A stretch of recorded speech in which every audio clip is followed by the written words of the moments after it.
In the city that never sleeps, where everyone is hustling for attention, money or love, Adaugo lived like a shadow among noise. She wasn't loud, she wasn't flashy, just a quiet type people forgot in group photos. Her friends always glowing, makeup on point, Instagram booming, men in their DM 247. But Adaugo, she was the good girl, always nice, never noticed.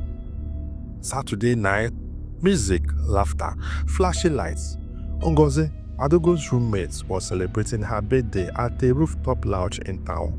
Everyone looked perfect, lashes, wigs, champagne glasses shining under the blue light. Adaugo had almost stayed calm, but Ngozi insisted. "Abeg, dress up, you too dey hide. Come out and breathe." So she came, simple gown, small pause, quiet confidence. But as the nights grew louder, she felt smaller, half engrossed, taking selfies. Whenever the camera turned, someone would always block her face. Even the waiter skipped her when serving drinks until Ngozi waved him over. Then, as they took a group video, one girl giggled and said, "Abeg o, wait, make Adaugos enter small. If she no dey smile, people go think say we carry bodyguards come." Laughter followed. Even Ngozi smiled awkwardly.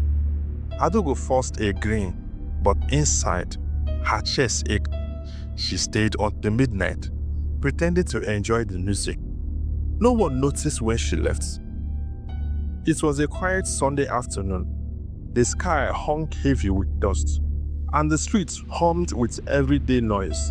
Hawkers calling, children chasing tires, distant gospel music from a neighbor's radio. Adaugo sat by her window, scrolling absently through her phone.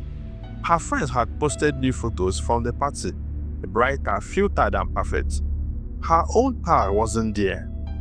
She sighed, dropped the phone and stayed outside. That was when she noticed him, the Aboki charm seller, pushing a wooden cart covered with bottles, beads and strange powders. Her voice carried across the streets, rhythmic and loud, drawing curious outlookers. "Touch and follow," he called out. "I'm ugly to duty. Just one rub. Charm wey go make any man love you." He shook a small bottle filled with golden liquid. "No man go fit resist you, even your shadow go find." The crowd laughed, some clapping, others buying out of curiosity. Adaugo watched him for a moment. Something about his words, ugly to beauty, tapped deeply. He looked up suddenly, eyes locked on hers. For a second, his expression changed. He smiled faintly, not like a trader, but like someone who knew her. "Madam Fine Girl, you dey look?" he called, lifting one back. "Na charm wey work for hearts wey never noticed you before." Embarrassed, Adaugo turned away quickly and shut her curtains. But the words lingered in her mind. All evening, as she washed clothes, cooked noodles, she couldn't stop thinking about that moment, about how it felt like the universe itself was mocking her loneliness. That night, when she finally lay down to sleep, she whispered into the darkness, if only I could be seen, just once." Outside, somewhere far beyond the walls of her room, a rumbled faintly, and a soft, unseen ripple moved through the night. Days turned into weeks.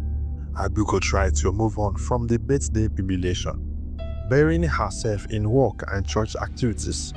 But loneliness clung to her like perfume she couldn't wash off. Then came Okechukwu. They met at a supermarket one evening. Tall, dark, clean-shaven, with that kind of quiet confidence that made people stare. Dove Lexus and spoke softly, like every word was deliberate. He noticed her struggling with her shopping bags and smiled. "Let me help you with that." That small act of kindness melted something inside her. They started talking. Short texts, long calls, weekend outings. For the first time in a long while, Adaugo felt chosen. He took her to a fancy restaurant, introduced her to his friends. She began to dream again. Maybe love wasn't a math after all. But exactly 1 week later, the dream crashed. She had gone to surprise him at his apartment, carrying a food flask. The door wasn't locked. Inside, she saw him shirtless with another woman wearing his shirt. Her breath caught. Okechukwu, she moaned, startled but calm. Adaugo is not what you think. Tears filled her eyes. Who is she? He sighed and looked away. You are a nice girl, Adaugo, but you are not the kind of woman I want. Her heart broke right there.